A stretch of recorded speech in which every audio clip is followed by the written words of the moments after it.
David Gilmour was an avid user of chorus in the 80s and 90s.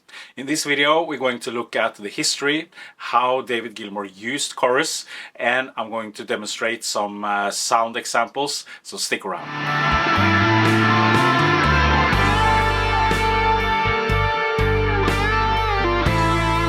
Hi, my name is Björn and welcome to Gilmourish.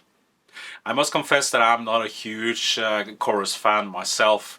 Still, chorus has been a huge part of some of my favorite guitar tones, not least David Gilmour's guitar tones from the 80s. The Boss CE-2 was introduced in 1979. Designed to make a guitar tone sound bigger, the CE-2 also adds a bit of presence and mid-range boost. David Gilmour is first seen using the CE-2 during the Wall Tour of 80-81. Two CE-2s are seen hooked up after the Pete Cornish pedal board and in front of the amps, possibly for a wider spread or stereo effect. For the 1984 About Face Tour, David swapped out the CE-2 for a CE-3. Sound-wise, the CE-3 is very similar to the CE-2, but it had a stereo output that enabled David to run his full rig in stereo. The CE-2 was once again back in David's arsenal for the 1987 recording of A Momentary Lapse of Reason, and stayed until chorus was abandoned altogether in the mid-90s, when most guitarists probably found the effect to be a bit dated. An interesting detail is that David's 1994 stage rig featured a custom rack unit with two Boss CE-2 circuits in it, one labeled mono and the other one labeled left, the latter for a wider stereo spread.